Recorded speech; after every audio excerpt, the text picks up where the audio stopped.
After the murder of George Floyd, we saw new initiatives focusing on diversity, equity, and inclusion across industries. Here are two examples.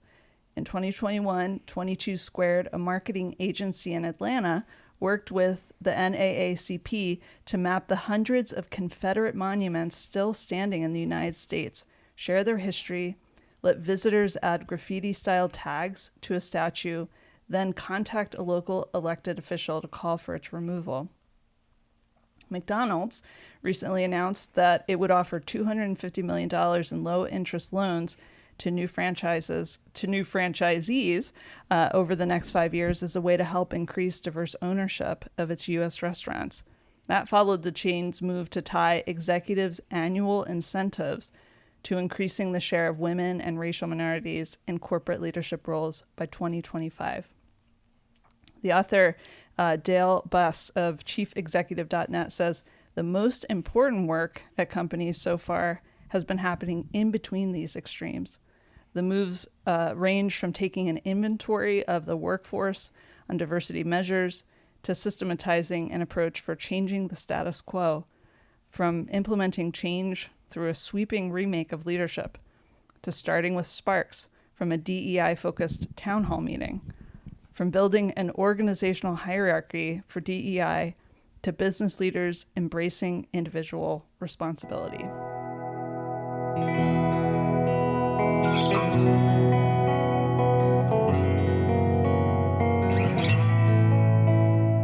Welcome to The Behaviorist with Work Wisdom, where we help you adopt high-performance mindsets, behaviors, communication, and culture. I'm your host, Sarah Colantonio. Our intention for the Behaviorist podcast is to share accessible, concrete practices that you can weave into your whole life to begin a shift toward joy and meaningful achievement.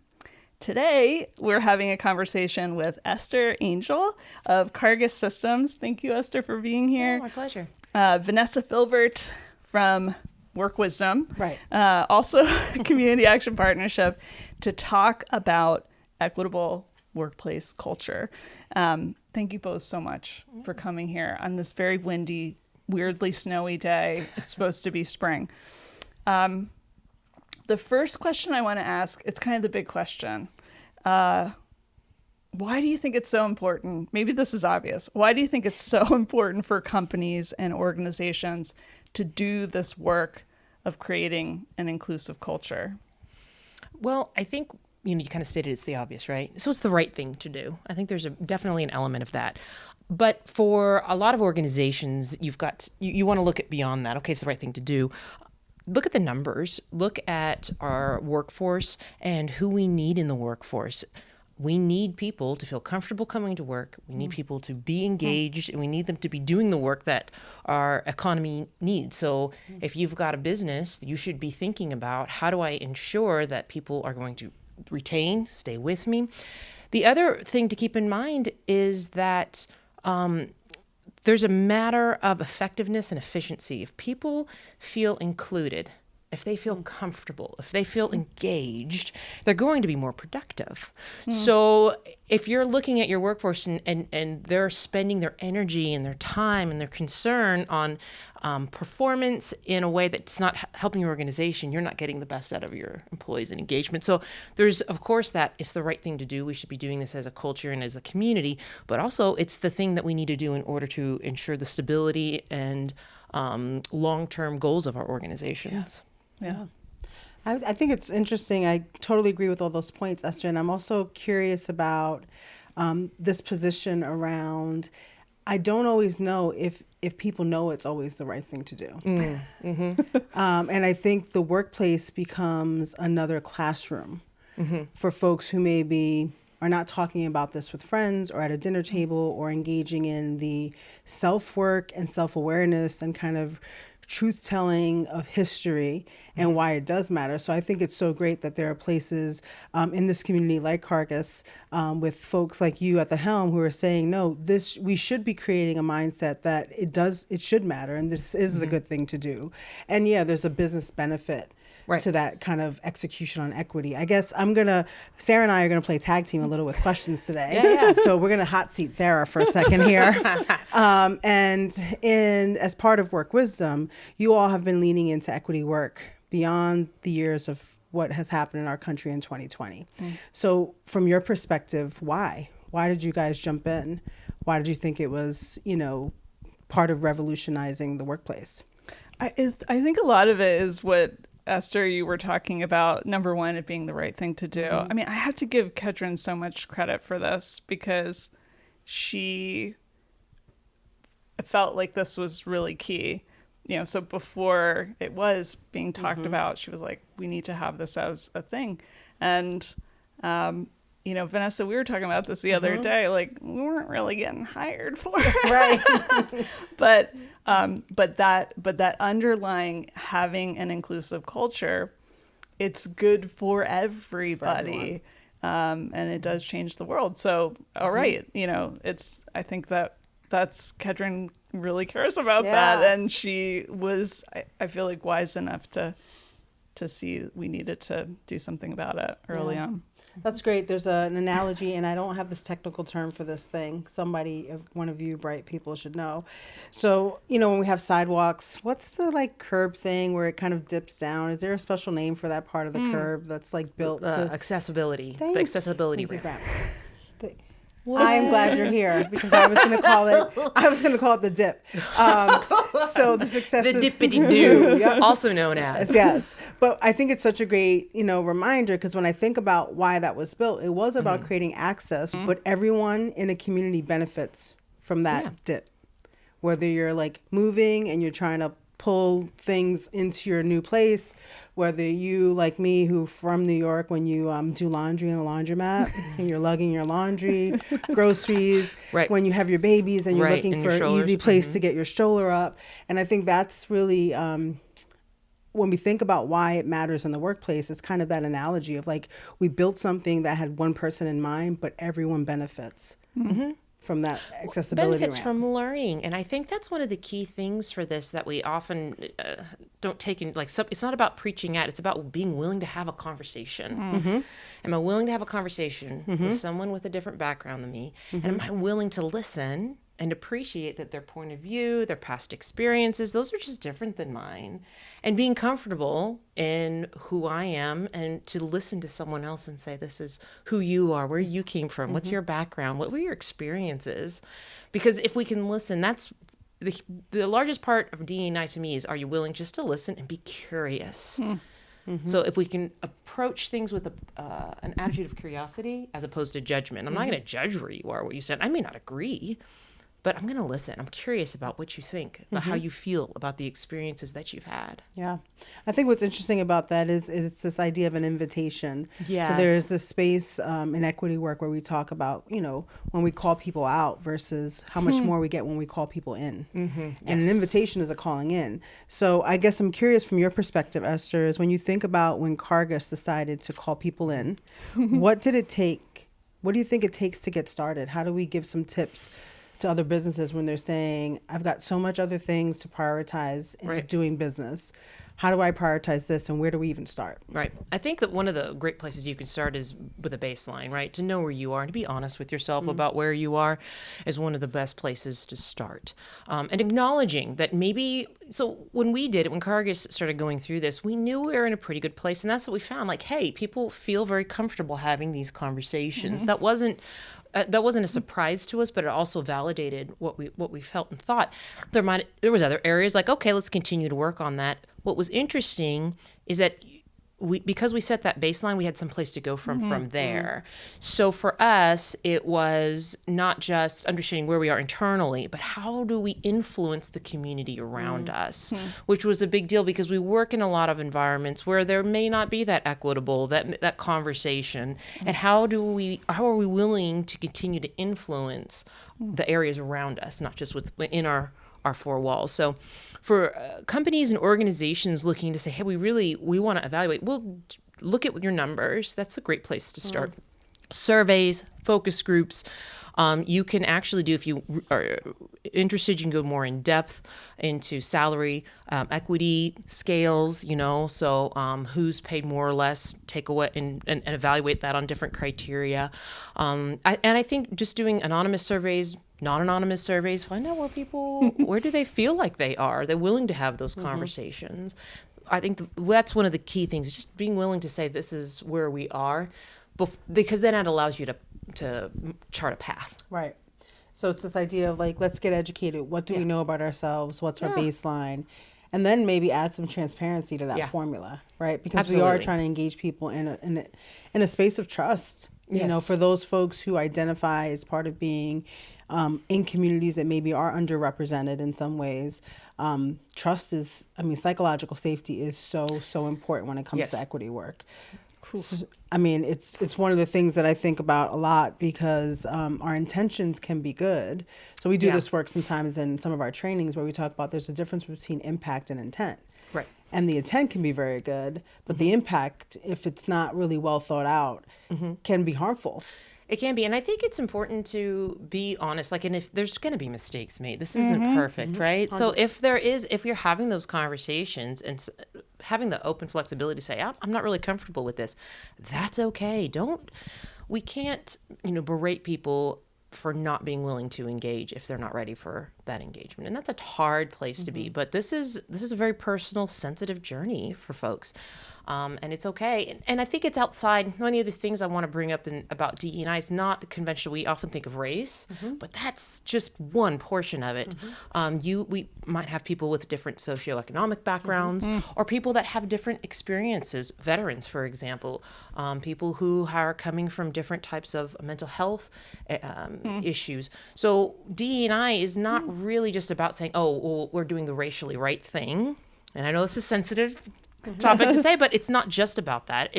That's one element, but there's also a lot of other things that come into play. And so this is your opportunity to really evaluate how you're making an impact in the people that you have you can make an impact on every day. They're coming to your office every day. They're coming to your work every day. You have an opportunity to really make an impact in the way that they work and live, and that's exciting. Yeah, I would agree with that. I think what's interesting too is I think what I experience is there's a compounding issue around equity. So for me, it starts with race, right? Because our country's history is contingent on that experience, and it starts with economy. So it was the economy that drove this idea around where those inequities began. But I think all the other things that you mentioned now compound.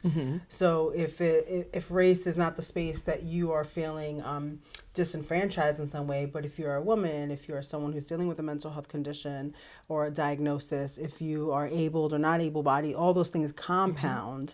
And we see that in data, now, where we see that when we think about, I just heard the statistics about 2/3 of this country's debt is held by women. And when we think about equity, as we're sitting here, and we think about the fact that we will still not earn the same dollar for a white male with the same education as us, it's like there's no math around how we will never catch up with the debt that women hold in this country.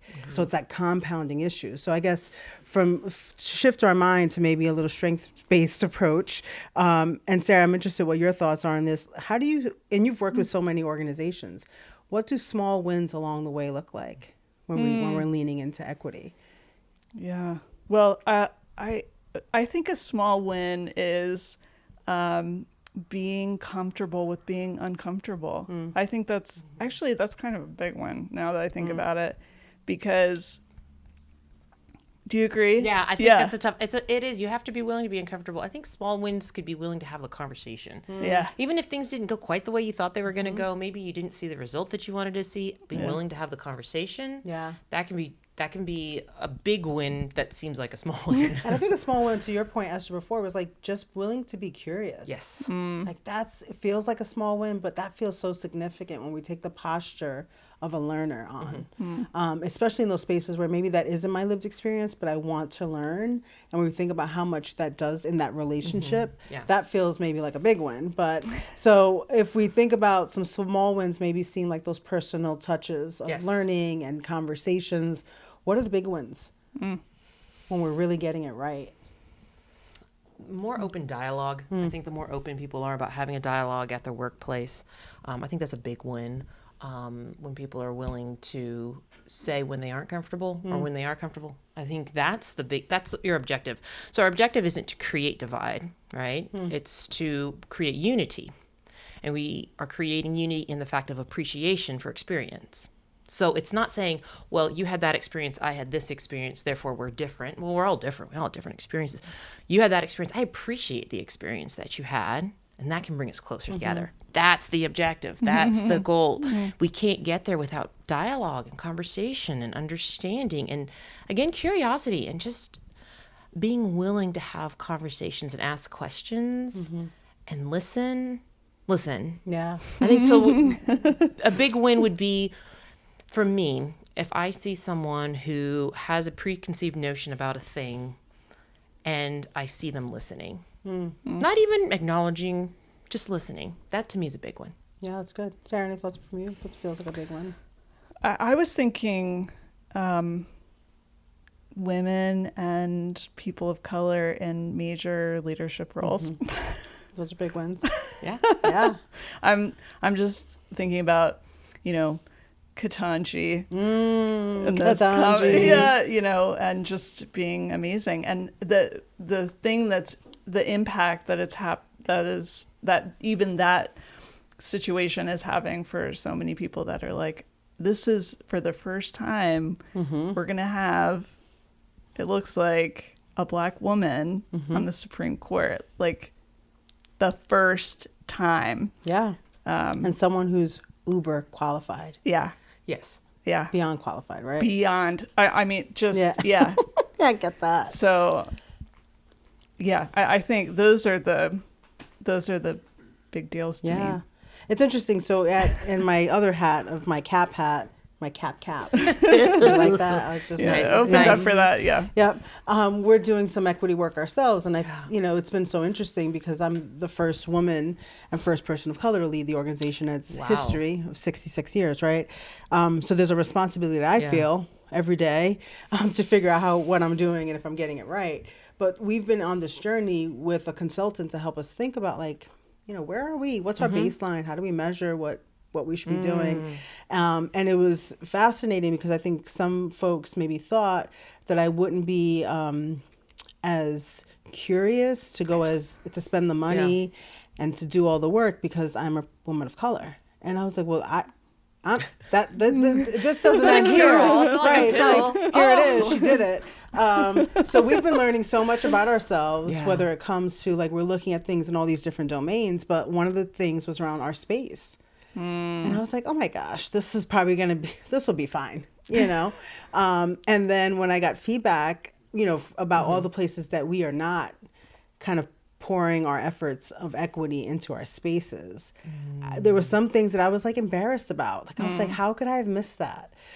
So one of the recommendations was, like, having free period products in our bathrooms. Oh, yeah. So, Sure. I mean, I have 300 staff, 290 of them are women. I mean, you would think that I would have thought about that already, and I missed it. Yeah. I didn't even think about it.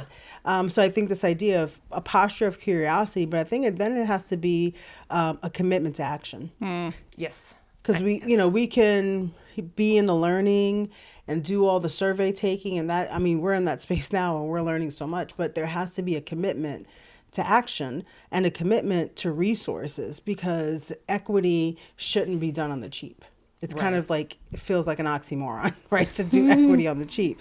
So I guess in your points of view or experiences, why do you think companies fail when it comes to implementing these practices around building an equitable and inclusive culture? From my point of view, I think a lot of it has to do with not being willing to stay the long haul. This isn't a flavor of the month. This isn't short term. You're not going to see results in a week or two necessarily, right? And so it's going to take action. And to your point, not on the cheap, but maybe you're a small organization. You're working with a nonprofit, right? But you can still spend an investment. Maybe it's not. Set a percentage that you're willing to do of your budget or your revenues. Like, I think it's a long term. It's a long term. It's not short. So when companies are struggling, I think one of the key things is are looking at a short term objective instead of really that long term goal that it is. That's fair. What do you think, Sarah? That was the first thing that came to me is it's never ending. Yeah. We are, and it's going to probably, there are different things that we're going to need to focus on next year. You know, socioeconomic diversity is something that companies are just starting to actually address, and it's a big deal. Yeah. You know, mental health, we're still we're so nervous. And it's difficult. Like, these are real I think for companies, these are really difficult conversations. Yeah. When you, okay, for instance, if you're a manufacturing company and you need somebody, you're more than open to work with, you know, socially disadvantaged people, but you need them there at 8:00 in the morning, but they have to drop their kids off at school. They can't be there at 8:00 in the morning. Yeah. So we have these requirements of business and these requirements for for people, and we've got to figure out how to fill that gap. And I think that's another area where I think there's technology coming into place that's going to help organizations meet that. I think and that's what equity is about, right? So it's about creating that equal playing field so that people can succeed. And something that has struck me coming from people who don't know what it is to have to work every day in a particular way. And especially with, let's say, I have a lot of background in manufacturing. You have to be, there's no one's going, that has to be done. Our business won't work without a person there doing the thing. And that's a new concept for some people who have just tried to survive. They're just working to survive to get through each day. So having to be somewhere at a particular time isn't a part of their lifestyle, of their background. That's not how they've ever lived their lives. And we're expecting something hugely different from them without giving them the tools to get there. So these are things where I think organizations can say, to your point, like why you're not seeing success is because you're having an expectation for maybe the same person and the same background that you've always had, and saying, oh, well, we have the same expectation, but this person's coming from a different background. How do we facilitate, train, groom, empower people to engage in the way we need them to engage? Like, they have to run the machine. Like, there's no way around that. But how do we give them everything they need to be successful? And that's a different kind of mindset. And I think companies that are successful are finding creative ways to do that. Yeah. And I think it's a partnership, because I think when we talk about equity and we talk about how we give people things, there's a power dynamic in that. So I think it is a partnership of saying, what do you need to be successful in this space? Right. I think, you know, the work that I do every day in my CEO world of CAP is we are an anti-poverty organization. So I feel well versed to talk about some of the impacts around when we think about socioeconomic disadvantages. And what I know to be true is what people who are living in a low income situation are really struggling with. Yeah, they don't make as much money as maybe you or I or other folks who are in the C-suite spots. But where they're struggling isn't, there's always been this story about like unwillingness or lack of experience or laziness or all those things. It is the poverty of time. And the poverty of time is a real thing when we talk about equity, because believe me, no one feels good to know that they aren't showing up the way that their boss wants them to, whether it's on time or totally prepared. But when you're taking 2 buses and dropping kids off and trying to get somewhere all at the same time, and still trying to manage, you know, whatever that survival work is that you're doing in your head and trying to be fully present, those challenges are really real. So I love that idea of like inviting people into like, what can employers be doing to help meet their employees? Because what I think is true is that it creates it's like a centric way of being in community together. Yes. And if employers are willing to be curious and say, hey, what's getting in the way? Right. How can we help? Then it does feel like it's a partnership, and it does feel safe, and it helps elevate the issues of equity. But it also does this thing where it acknowledges that we're all in different seasons of our life. And I think the thing that I always feel really protective about is making sure that people don't feel shame. Yeah. They should not feel shame because they make less and they're trying to do the best they can to feed their kids and to figure out how they get to that next promotion, education, whatever that looks like. And I know for me, I didn't think about a promotion for a long time, because before I was the CEO of CAP, I was a client of CAP's. So I know what it's like to be in the waiting room of that organization, waiting for help, but I also know what it's like to sit in the C-suite on the corner office now, right?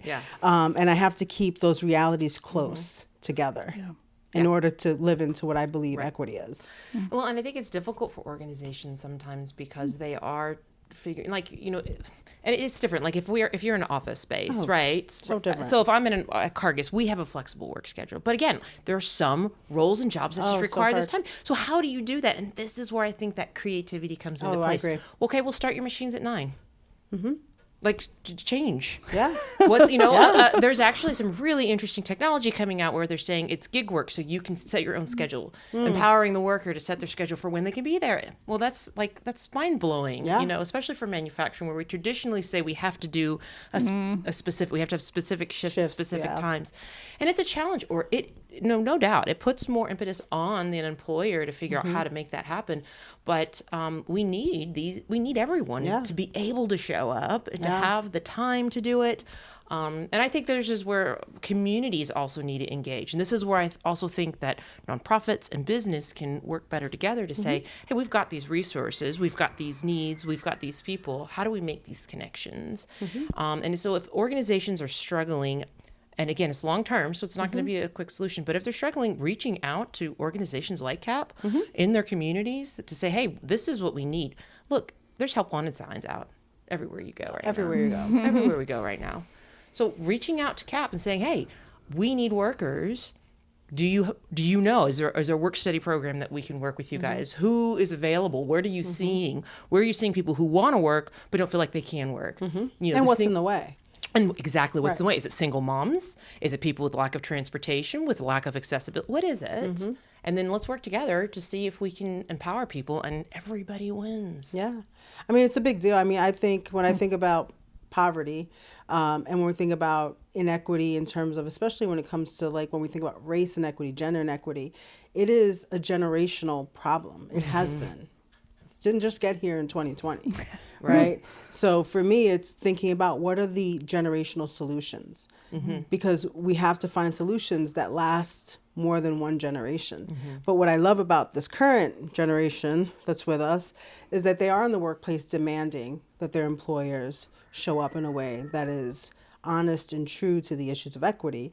And I think one of the ways that I'm hoping to leave that legacy is making sure that equity is built into strategy. Yeah. So you can't run away from it. It's not an operational thing. It's about how we think about our work, no matter what the work is. That equity lens is what we look at the world in.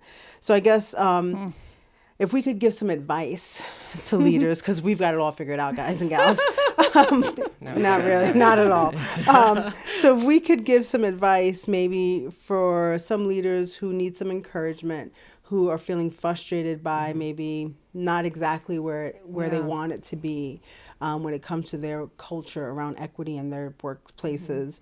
What do you think they need to hear? How can we give them some hope? Keep going. Keep going. Don't give up. Yeah. Yeah.